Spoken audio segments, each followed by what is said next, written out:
Welcome to Saxworks. I am Rachel Sklar, VP of Programming Content here at our lovely Vesey location, I guess also at our lovely flagship location and our lovely Greenwich location, our soon-to-be opening Manhasset location, all the locations and every subsequent Saxworks location. We are a new membership club for work and life. We love plants, we love wellness, we love amazing programming, which is a segue into today's incredible event with Shoshanna Hecht and Lacey Schwartz Delgado. I am personally so excited. I love both of these women. They're amazing and brilliant. And this is a live podcast taping of Shoshanna's upcoming podcast released imminently called Your New Life Blend, which she will tell you all about. But in the meantime, I could not be more excited to have both of them here in the space and to welcome all of you, every single one of you, to Saxworks today, and anytime in the future, please come visit us, have a complimentary day pass, check it out. We have wonderful amenities, wellness, we have fitness, we have amazing programming, and just a beautiful space to realize every single one of your dreams in. Every single one of those dreams. Come tell me all about them, I want to hear. Without further ado, Shoshanna and Lacey.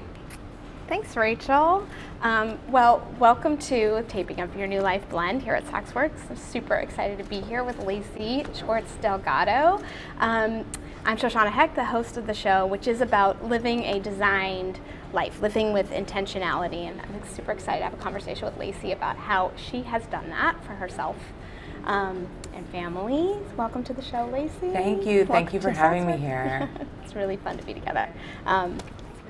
Since I've seen you. So Lacey is an award-winning producer, writer, director who draws on her interdisciplinary background to create compelling stories that span documentary and fiction and work with innovative organizations and brands. And I am a fan, I have to say, having watched a bunch of her shows. Schwartz Delgado is the co-founder of the production company Truth Aid, which produces inspiring and empowering multimedia content to affect social change. Little White Lie, her debut film, is amazing and a story about uncovering secrets and coming to terms with your identity, a person's identity, and has been distributed worldwide, is now available on iTunes and Amazon Prime. And Lacey has also directed and produces the viral digital series The Loving Generation for Topic.com, as well as the Emmy-nominated, congratulations, How It Feels to Be Free, which premiered on PBS's American Masters in January 2021.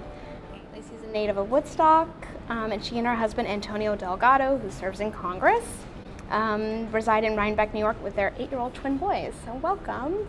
Thank to the you. Show. Thanks Thank for you. being here. Super excited to have this conversation, which a lot of times I frame about, like it's not a show about the pandemic, but I do frame the conversation as a moment, as we're sort of writing this come close, get away tale of the pandemic, and like as ending, as a way to think about your life, what's changed for you. And so I will often ask where you were in February, March of 2020, and but I'm curious to know if that, and you're welcome to take that prompt or not, but as a way to, as a launching pad of how your life has really changed in the last few years, because I know you've really upended and made huge changes.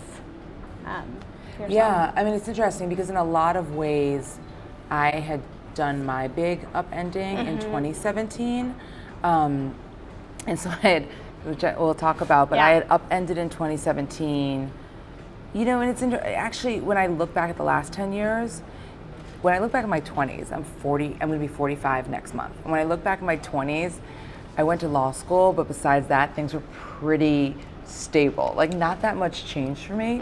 And then especially my mid-30s on, it was like every year there was a bigger change. You know, whether or not that was I got married, and then I had kids. I finished my personal documentary, and then I moved out of the city. Then my husband and I decided to move back home, and for him to Upstate, right? Yeah, upstate, exactly, to upstate New York, to get more involved in the community, and he ended up running for Congress. So by the time the pandemic hit, I was I had spent a lot of 2019 kind of regaining my footing and trying to figure out who I was now in this new life, and trying to figure out how I was dealing with all of these different components of my life. And so when the pandemic hit, there was a few things. First of all, I had just gone through a very big phase of feeling quite isolated because we were working so hard and doing so much. So there was a lot about the pandemic actually that didn't feel excessively different in this bizarre way, except we all had a moment to pause together. Right. And so that's what I would say is almost like the pandemic, it was a resettling for me. It created an opportunity of space and time in a funny way for you to actually integrate some of the major changes that had swept through your life the previous 2 years? It was 3 years, 3 years, right. So I love that actually. It's a really interesting perspective because some people, because it's sort of novel and exciting, and I love that you saw it as a real opportunity to like really take hold and get, you know, more settled. So I'd love to hear a little bit about, let's talk about the changes. What happened? Take me back 3 years ago to the big upending for you.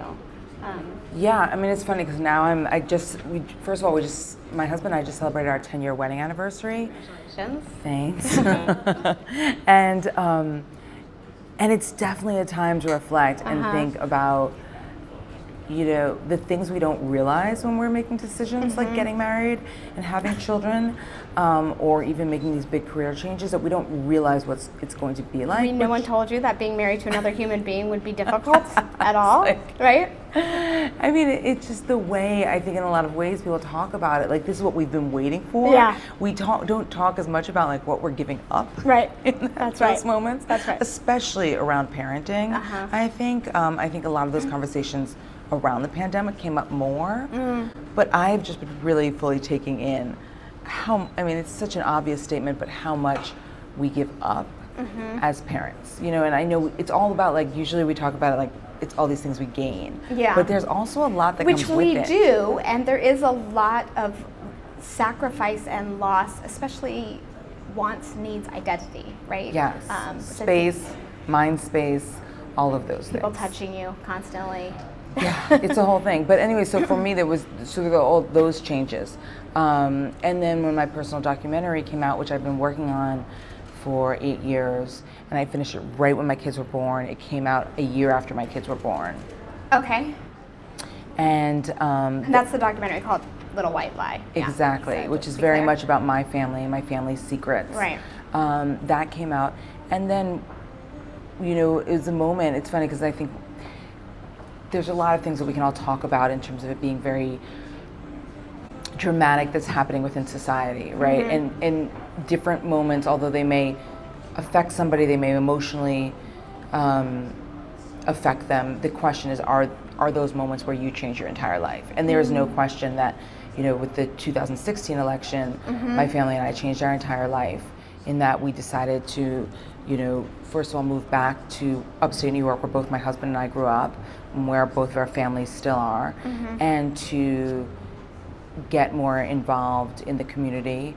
And most specifically was when my husband ran for Congress, and we were part of the so-called ran and won for Congress. So we did a 21-month campaign, 15 months of which was primary, and then a 6-month really intense congressional campaign. And so he's been serving in Congress for the last 3 years. So he's now been reelected once. Okay. So we've gone through one re-election, but we are part of the so-called, you know, blue wave of 2018. Yeah, which is exciting. It was an exciting time. I remember that time. Yeah, it was all happening. So in terms of how it directly affected what your life and what was different for you in terms of like identity and what you sacrificed. I would love to hear a little more about that. Like that, what really changed? Because you have a whole professional career identity as a producer, filmmaker. Yeah, and it's interesting because I had already made a film about my personal life, right? I had already put my life out there, but it was very different to then step into. It's one thing to be like a public figure, and it's one thing to be a political family, where especially when you're have elections every 2 years, and so it's almost like you are constantly part of this operation in which you are trying out for the same position over and over again. And although obviously being a political spouse is not an official role, it is nonetheless something that is deeply public. So it was interesting going from that, having my life be very public already, to a whole different level. And that's so. That just hit me like kind of a lightning bolt. Like, oh, you already had this very public life that was very about you and you chose to share, right, your story of your family, and now you're taking on your husband's career and helping to uplift that. There is no official role for that, though it is a huge undertaking, an output of energy and all your resources, right? Absolutely. And I think in a lot of ways, I mean, in a way that, you know, just like I was saying, you don't know about marriage, you don't know about parenting, you also don't know what it's going to be like then once you're in it. We were so focused on being the change we wanted to see, and I was very, very involved in his first campaign. We didn't really fully understand what it would feel like once we got in. Like, even the naivete of I don't think I ever looked at the actual congressional legislative calendar before he won. Okay. Which I can tell you now is like the biggest thing that affects my life, is when there are actual votes in DC. Affects my life almost more than anything else, and it was something I didn't even consider in making the decision to do that. Because you can make no plans and at all, right? Well, it does change quite often. It's hard to rely on. Okay, so it evolves. I mean, you can look. Yes, it evolves. It evolves a lot. It's a moving target. It's a moving target. To say the least. Your schedule is not your own. Yeah. And you have 2 8-year-old boys who are like, you know, have their own needs and demands. So that's a lot. Okay, so what really flashed into my head a few minutes ago, and there's so many different roads I could take this down, but like, I'm so interested. So I'll just go a little personal. Like, finding yourself in all of that busyness of getting Antonio elected and raising a family, and so like I can imagine feeling lost in that, like adrift in that. Like, where am I? Is there space for me? I'm so curious about like. Yes, absolutely. I mean, I think for again, there's a lot that's coming at you, and you're having to balance a lot of different pieces. Both geographically, because he does spend half his time in DC. We have young kids. There's just logistical pieces to that, you know. But then there's also the piece of yes, where the attention is and where you're putting all of the energy. And I think for us, we didn't, you know, and I think with any relationship or any situation, there's the external factors and then there's the internal factors. You know, even when you don't necessarily feel. You know, you feel like both people's work is important. Right. I'm going to be honest, it was very hard for me initially because his work is so objectively important. Yeah. That and I given so much energy to helping him get elected that it took a lot for us to rebalance and find a space to make sure that there was a lot of space for my work. And it wasn't even as simple as some of the more traditional issues where I'm just dealing with the house or I'm dealing with the kids or anything like that. It was almost like these bigger concepts. Right. And how do you figure out how to balance those out, and how do you understand to create space? It takes hundreds of hours of conversation, including it's amazing. I mean, like, so how did you do it? Like, tell me. And I give myself a lot of credit for working through it. I give my husband a lot of credit, and I give his team a lot of credit as well, because it definitely involved this whole idea of saying, you know, I'm not just a working mother, he's a working father, and these are all of the things that need to be considered. So, you know, when we are scheduling things, like, we have all of these different calendars, including childcare, and everybody on my work team and his has to have access to that and has to understand that. So it's taken a while to figure out what is the right balance. You know, he has weekly scheduling calls that I used to be involved in. That was too much. Yeah. So now he still has those weekly scheduling calls. But I'm only on them. The monthly scheduling calls. So we do these monthly top level scheduling calls where we do top level agreements on what our schedule will look like with his whole team, and we all talk about everything that we have going on, both for him, but also in my life, so we can figure out how to make it balanced. Because when you're in a situation, this is not, I mean, not that many people don't work 9 to 5 anymore, Right. Monday through Friday, but it truly is, you know, theoretically 365 days of the year are up for grabs, Right. professionally. Right. It's a whole process. We have this fantasy that when Congress is out of session, they're on vacation, but they're just not, right? Like they're working in their district or having conversation. Like the work is constant. It's constant. Yeah. And so thousands, no, I think you said hundreds of hours of conversation to make your life work, Yeah. which is a lot and important. And I think such a good takeaway, actually, like clear, clean communication with clarity with your beloved and everybody in your life is one way to make it work. But I'm like, how have you been able to find time for you and your work? I feel like in all that, the hundreds of hours of conversation about scheduling alone feels important and necessary, and also, cumbersome and I think what I've realized in the last few years, and this definitely, came up during the pandemic, but for me beforehand, was really sitting down and thinking, like, what are the priorities, and being crystal clear about them. I think in a lot of ways I've gotten less busy. You know how you can like run into a friend or catch up, or even a text message, and somebody be like, oh my God, I'm so busy. Yeah. Like that's not usually something I would say anymore. Okay. I think because for me, I've really had to, it's almost like I've slowed down through this. When it really did there was so many kind of big pieces to it. I cut a lot of the busyness out, and I simplified a bit. Yeah, and but one of those things that I definitely is like, my friends are incredibly important. My time is incredibly important. I'm super, super, super blessed that we have very willing and able grandparents who all live very nearby, close to us and are very engaged parts of our kids' lives.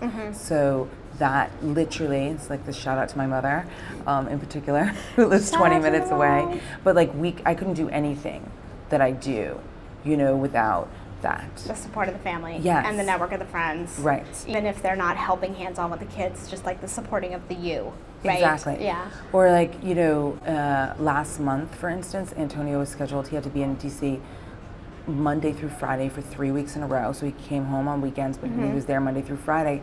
And I was just really burnt out by the end of it, just being home mostly alone with the kids, except for my mom coming occasionally. And so the week he was home, we were able to schedule it such that he could be there to pick them up from aftercare. And I went to DC, where we have a 1-bedroom apartment, just to write and be able to have my own schedule.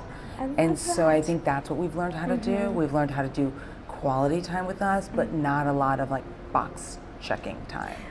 So we really just switched. I love that. Is really smart and such a good strategy. You've rolled up a couple of my favorite strategies. Then doing less, right? Yeah. Which is related to like saying no and having really great boundaries, right? And setting them. And setting boundaries is actually the easiest part. Upholding them is where it gets tricky. But I think it's really important for energy salvation and basically like life-saving strategies, just like being really clear about what's going to work and what isn't, saying no to the stuff that isn't in service of that. Yeah. Right? And I think that really helped you get out of that like busy trap that is like, I'm busy, but with what? Like checking boxes. Right. So it's like a few of my, like, I love all those strategies for simplification and making your life work really well for you. Go ahead. No, I was just going to say, it's funny because I've been so obsessed with it. I just read the book 4,000 Weeks. I don't know if you've read it. I haven't read it. Which I would highly recommend. And I appreciate both how the concept of the book is just talking about productivity, the obsession with productivity, of which I am very much obsessed with, but yet how that interferes with us accomplishing what we really, really want out of life. And so it's interesting because I do have an obsession with, I love to check boxes. Totally. Mama loves her check boxes. I love love them. check boxes. Yes. And it's like I put stuff on my list just to check them off. I mean, realizing how that can really be a trap that I fall into over and over again. So trying to also, I'm definitely a multitasker, all of those things, but just kind of realizing what you really have to do and what you don't, and what you're opting to do. Right. Like, you're making choices. Right. I think that's the thing, is like, I've made a lot of choices and I really own my choices. So do you have, so one of the things that I like to coach people around, is around this intent, like design life thing, is like having sort of the bigger picture, like where you're going, knowing that it evolves, and which is fine, like we change, but having some idea of like a target, like where we're going, and then making choices like you're talking about that are in service of that and aren't just about like, I woke up, check, like I did that, whatever, checking productivity boxes that aren't in service of actually where you're trying, the journey you're trying to be on with intention. And so I'm curious if that's something that you do or don't do, what your feeling is on like the roadmap side of it. Yeah, it's interesting because I will say that, for me, and I think for many of us, during the pandemic, we did have tough times. And so part of, when you had asked me before about where I was in February, March 2020, and then kind of appreciating for myself, not the external world. There was obviously a lot going on, but just for my family, like my kids in particular, I think needed some more time with us that we were able to give them during that. But then it got pretty rough by the end of 2020, and that was kind of my dark time from like December. Were your kids in school? Were your kids able to go to school? No, we opted. The school that my kids go to, the school in our town, was incredible, and did a great job. But they were only open from 11 to 3, and because of that, and because Antonio still had to be in DC, and because our only childcare was my mother, we opted into. It was just too hard for me to be able to work and get them back. It was too many. So we opted into doing remote through the school, and that allowed us to sometimes go to DC all together for weeks at a time, and so we could really parent in shifts. And walk the 2020 health risk, line, right? Yeah. So. And that was so we didn't do that, but then, for a reason again, it became pretty tough. For a variety of different reasons in the congressional space, and then also it was just a lot of moving pieces. The schedule became very, very challenging. Yeah. But at that point, when things became really tough, I actually started feeling like, as part of feeling like I needed to do less, that setting goals at that time was actually almost harder for me. I had gone through 2020. My husband and I had gotten like a goal setting journal together, planner together, and we were doing these like during 2020 at some point in the year. At the end of 2019, we got it. Okay, so pre-pandemic. And so we had all these like weekly goals and these things we want to accomplish, and that we could be tracking things together, and that was supporting part of each other. Yeah, right. And that was part of how, one of the things that I've learned from politics is in politics, we frequently work with consultants and so this idea of like, who are the consultants in your life, right? Like I became, in a sense, I am one of my husband's consultants, not in any paid way, but just in terms of like this idea of having your own personal board of directors, right? People who keep you accountable, and that was what I had become in Antonio's life, but what we realized is that we had to do work for him to be the same thing in my life. And so part of our idea around doing this planner was to help him balance that out. And we did that really well, honestly, all through 2020. And then come 2021, it felt like the opposite. And I think that was one of the things about the pandemic, just sometimes having to say to yourself, I can't have goals right now. I actually just need to kind of get through the days. I'm in survival. Mode. And so actually, it's interesting because coming now to the end of 2021, where to your point, things are opening up a little bit more. I'm kind of revisiting this idea of like, well, in 2022, it's probably time to have more goals. And that's what I'm trying to figure out, I think, for myself right now, this idea of when do we set goals and when do we sometimes let it go and be more open to what comes. And I'm trying to figure out how to balance those two things out. Well, so that's one of the things that I like to think about I mean, here we are. It's December 2021, and to timestamp us a little bit, but this is the time where people start thinking about New Year's resolutions and goals and like how they're going to crush it when they hit and I'm like very anti that thinking actually, because I like to see, I like to get into the year and like see how it feels. I don't pick my, people do word of the years. I do like to do that, but I pick it sort of like, well, I'm into January. I like to just see how the year's starting to feel. And then also know that it's going to evolve, because 2020, my word of the year was fun, and it was not the most fun year of our lives. But what was your 2021 word? Steps. Take steps, like as in taking steps, just like one step at a time.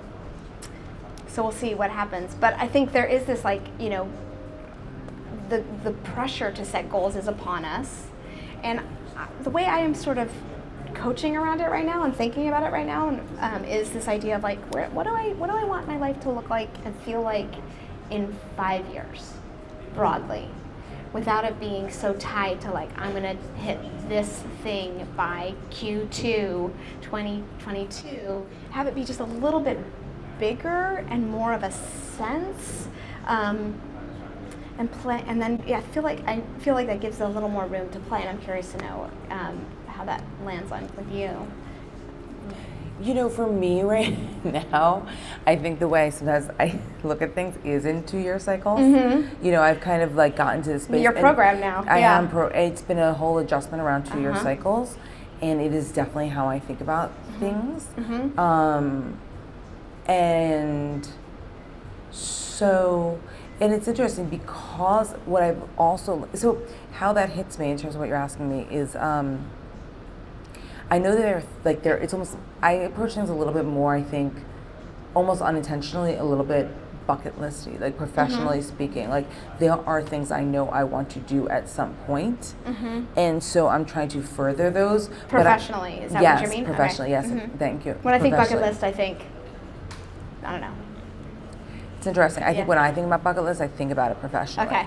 Yeah, which is I'm glad something to analyze and even in of itself. I think because bucket that list, is actually like one of the things I've been thinking a lot about. Actually, is how much I measure life by professional goals and gains, and how sometimes I don't think, just that idea of, the traditional disclaimer of like, I love my children, but I do not, for me, I don't measure my own self of progression through them and what they accomplish. And so at times, honestly, that can be challenging because they do take a lot of work. And so sometimes we feel invested in our children's successes and achievements. How can we not? Yeah, but also sometimes, like, even when I'm less concerned, they're 8, so I'm definitely not particularly concerned about their achievements right now, but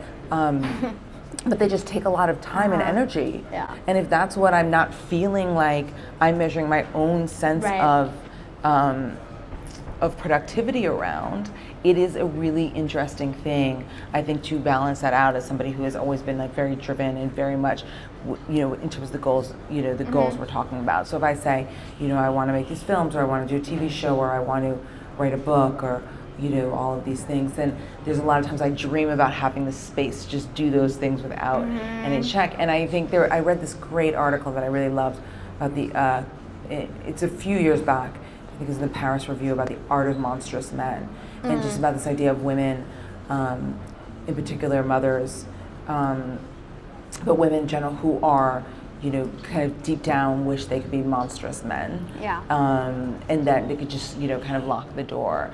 And so there are things like I have gotten an office outside of the house in the last year, and those kind of things. So I think for me, it's almost like creating the space to create is more of where my goals are right now, versus the long term. It's like the process. I want to create space for process that is continuous outside of what is happening externally.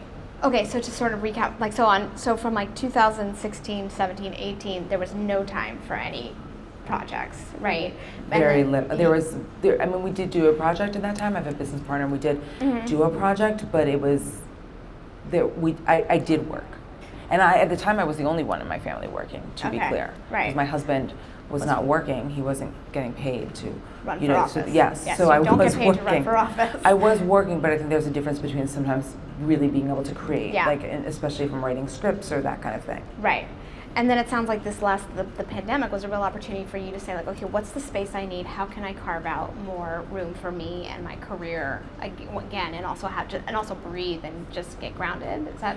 I would say that started actually at the end of 2019. Okay. That was when we kind of unsettled, and I was able to realize, one of the things about when we ran for office, when we made that decision, is that I didn't understand all the collateral damage that would happen to all these other parts of my life by prioritizing this one thing. Like and it was nothing that was, not nothing. Like there were some projects that fell apart, to be honest. Like there was it was a lesson in saying, okay, if I'm going to put all my energy over there, there is going to be collateral damage.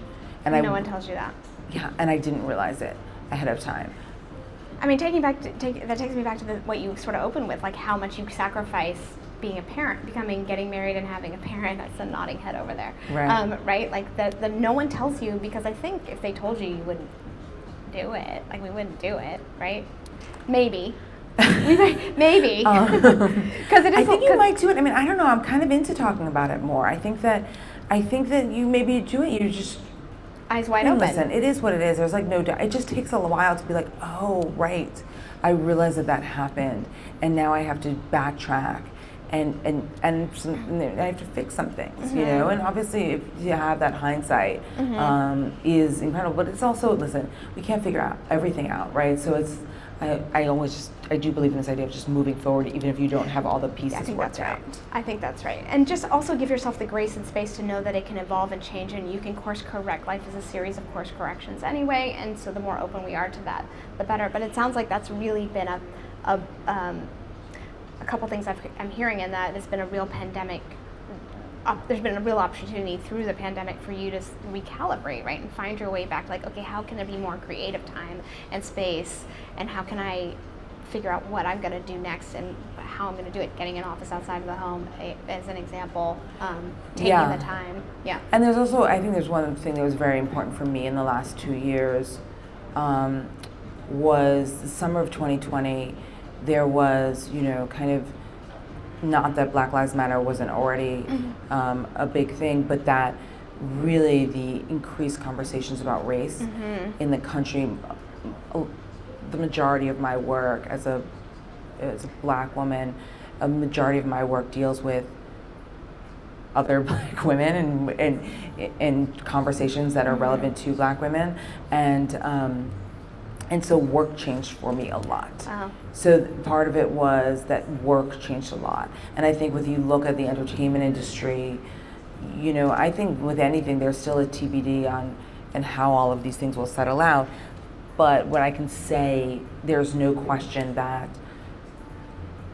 after June 2020, more and more people were looking around, whether that was writers' rooms or their staff and their production companies, or looking at what directors they worked with, or producers they worked with, writers they worked with, and realizing, wow, there's no people of color, in particular Black people, the range of voices is zero. Yeah, and people started reaching out more to writers, directors, producers, even people behind the camera, more and more people behind the camera, camera people, etc., and saying, we have to change this.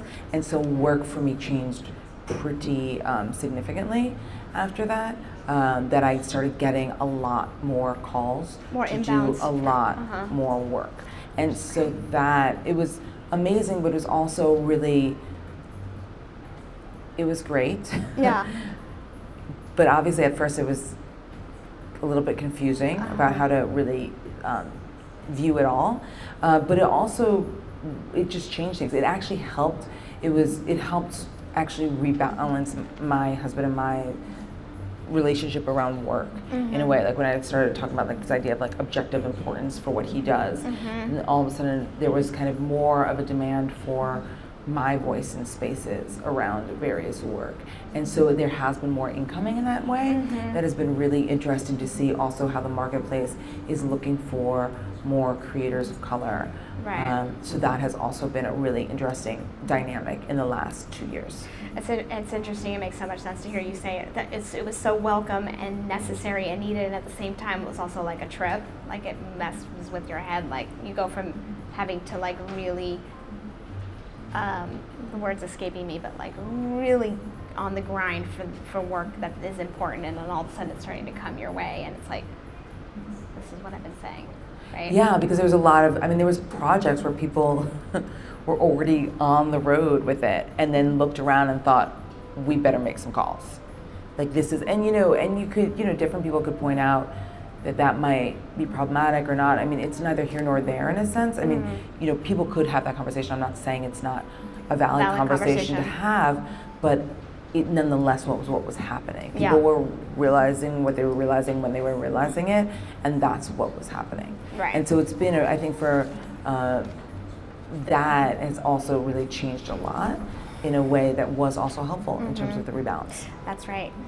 When there's work to rebalance, it is because there's that thing you're saying about the objective importance of his work, and then and it's hard to assert yourself when you're like, well, I don't actually have any projects coming in, but all of a sudden you have a bunch of projects. It helps to give you that objective importance and to prioritize your work.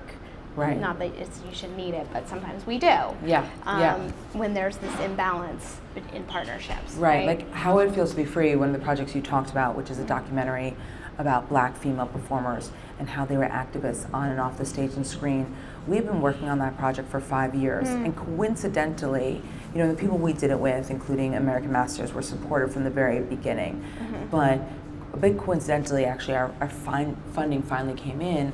The rest of our funding came in like April 2020, but then all of a sudden, the external the timeline for the project got moved up. So even though we had gotten our funding right before there was all these conversations happening around race, it nonetheless then put us on then all of a sudden the series wanted to open the series with the film. So there was an escalated timeline, timeline around it that made it really hectic. Yeah. And so that was how a lot of those things. Yeah. We had this organized. We had it dialed. We had a plan. Well, kind of. We had just gotten the funding and we were figuring it out, and then all of a sudden there was that question of like, can you open this series?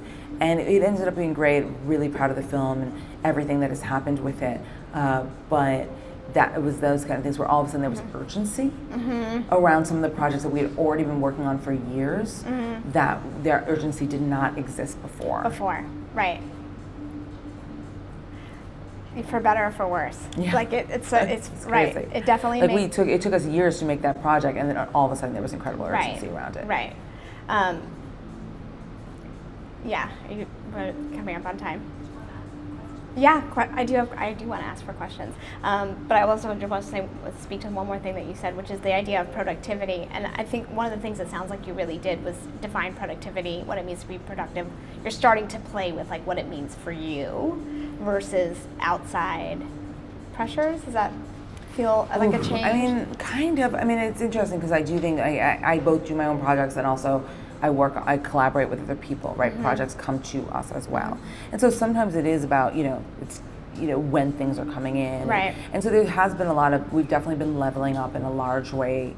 I have a business partner, and I think that it's generally speaking, been an incredible period of growth. And it's interesting what you said about, the end of the year, which I think, and there's a lot of things I could say about the entertainment industry, but one of the things that they generally do really well, if you do it right, is that they do slow down in December.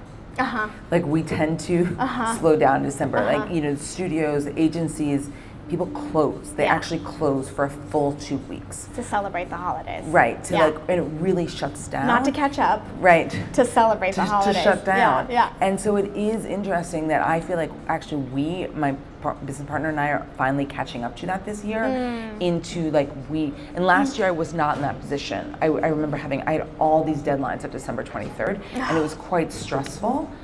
Not to mention my husband got stuck in DC. It was torture. Yeah. Right. He was in DC Working. most of December. Working. Yeah, so it was a really intense time. But yeah, so that was a big part of it, is this idea of like this kind of planning ahead. And that's what I found too, this idea, one of the things that was so crazy about COVID is that none of us were planning those breaks before, right? You know, if we could even. And this idea, I mean, obviously there's many people who, it's very hard to take that time off, but we have to also be honest with ourselves about who can at times take time, and that we're not taking time, and everything feels so important. And right. You gotta really ask yourself if that's always true. That's right. Yeah, it is a privilege to be able to take that time, but it's also a privilege to pedal to the metal and and where's the line? I think we have a question. Yes. I have a question. It's all so fascinating. I absolutely love hearing you talk about your story. Yeah. One thing I was struck about though is you talked about your experience with your husband finding space for yourself, your career, is this like, and Shoshanna made the point that there's not a proper title for partner who is like is impactful in terms of the president of the kitchen cabinet. Yeah, exactly. Right. So is this something that is like discussed like as a larger phenomenon in this class, like as part of the blue wave? Has this been like discussed at all? Is this something like a phenomenon that you find yourself chatting with people about? I'm just curious, and this may be this may not be relevant at all. In terms of the value of like political spouses specifically? Yeah, and just and the fact that political spouses are more likely than at any other time in history to come to DC with their spouses, with their own careers, with as equal partners in the relationship and in the partnership in the home and their totality of their careers. Like our president and first lady, for example. Yeah, I mean, we have the first lady who's working, right? I believe, right? Right. I don't know if there's ever been somebody else who's I don't believe so. Worked outside of and who's kept their position. I mean, the thing, so I guess what I would say is the idea of like a political spouse, in particular, specifically for me, a congressional spouse, is on the Hill a real thing. So, for instance, and it's for different reasons. Some of it is for security. So, for instance, like to go onto the Capitol campus, like members of Congress get a pin that identifies them as members of Congress so that they can walk through security, and spouses also get a pin. So we get a pin so that we can go through security as well.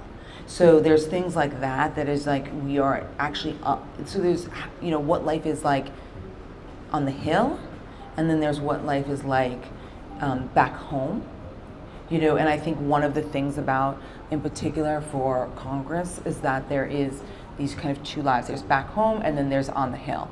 And so on the Hill, there is this, for me, it's been kind of this amazing community because we understand more than anybody else what this life is like. And so I'll say about, in particular being a part of the I can't remember the number, 116th or something, the class that came in, that got elected in 2018, is that, again, it was the largest group of women ever elected. So therefore, many of my closest spouse friends are men, who I'm very, very close to. And, and it's, so there's different things that bond us together. Sometimes there's groups of people who are the ones who are home, dealing with, It's on. It's on? Okay. There's groups of people who are the ones who are home.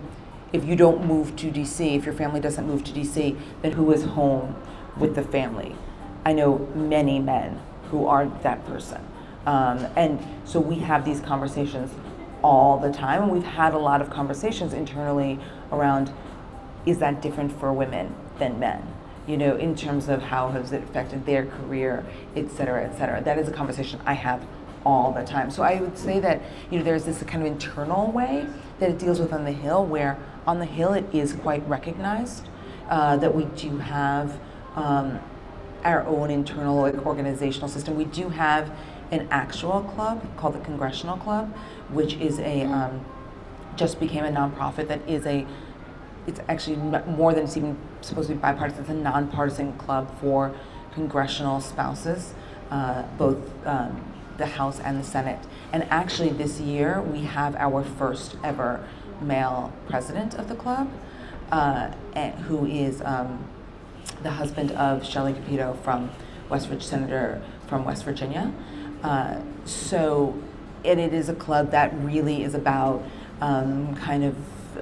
about congressional spouses being there for each other, but also in terms of the public service of being a congressional spouse. And it's an ongoing conversation. I've actually recently joined the board of that. And so there are a lot of those conversations that I think it is an evolving topic. I do look at a situation like, it's fascinating to me that the First Lady's office gets a budget for the First Lady and the second gentleman now to hire staff, but they don't actually get a salary. So there are, in fact, the First Lady has actual roles, but does not actually get paid to do that. Actually, Melania at one point, I think, had talked about that and how she wasn't able to get paid for anything. And it is an interesting conversation of whether or not, and again, we have Dr. Biden now actually teaching, and as is second gentleman Emhoff, but he's also a professor now. But I think all of these things are definitely, it's on the table more. But it's fascinating because, obviously, rightfully so, it's not always a huge priority for American people. I mean, I think one of the places we see these conversations the most is within the military. And within the military, there's very explicit understanding of the fact that family is a huge part of it. And when people get to go to serve and get deployed, that there are families behind, and there's organized communities of what that looks like. And so I do think that when we are asking people to go out, and listen, it's not just in Congress, right? This is where we see in, people who are the heads of companies, right? What is that career being built off of? Who are the families? How are they able to do everything they're doing? I think that's right. I mean, I think there's that. I'm just like a big fan of being real with what is, and when we're honest about what supports we actually need to do stuff, it's more people are able to then have a roadmap and get there and know that they don't have to do it all alone and then be beating themselves up or going down all kinds of stories about what is they're supposed to be able to do on their own when nobody does anything big like run for Congress by themselves, right? Yeah. And it's interesting though, because in certain ways there is more conversation in the internal congressional space around family and around spouses than there are if you worked in a lot of other companies. Now, granted, that is probably also because, as I said, with the military, it really is a 24/7 kind of situation where it's not like weekends are off in any way. Sounds like Congress is kind of like that too. Yeah. But I do think it would be really helpful, just broadly, if we were able to say I need help. I couldn't do. There's no way, like you said, there's no way you can make your life work without the family and network you have around you, lifting you up, and then the two of you having hundreds of hours of conversations about making it work. I could keep talking, but I'm getting the wrap up symbol from Rachel. Please go ahead and wrap up. Thanks for being here. I am I don't know how to say enough how impactful Lacey's work is, so I would encourage anyone to seek out anything. I didn't even mention the BET Black and Jewish piece, which was incredible. So where can people find you? Where would you like people to be in touch? You can go to my website, which is LaceySchwartzDelgado.com, or our company website, which is truthaid.com. Dr. Real and our work is all up there. Yeah, thanks for sharing that. And we'll have all that in the show notes. And this has been Your New Life Blend. I'm Shoshanna Hecht, your host. Thank you for being here, Lacey. Thank you for having me. It was so fun to talk. It's always great talking with you. And I always just like to remind people to be gentle. Remember, be gentle with yourself. Do you want any of this? I don't need it. but I can try. First of all, that was incredible. Thank you both so much. I agree. Lacey's work is phenomenal. You should definitely seek out anything that she's ever done, starting with Little White Lie and continuing on through the. That was me. Anyhow, point being, this was amazing. Thank you, Shosh. Thank you, Lacey. Thanks, and Rachel. thank everybody for coming. This has been your New Life Blend at Saxworks, where we encourage you to come on in and find your own New Life Blend for 2022 or the end of 2021. Really, that we've got like a few more weeks, so make use of it. We got. Let's not rush it. Let's not rush it along. That's completely not your message, right? No. It's just do less. Okay. Yeah. Anyhow, Keep it simple. Thank you so much, and thank you both again. This was fantastic. Thanks, Rachel. Thank you. Yay!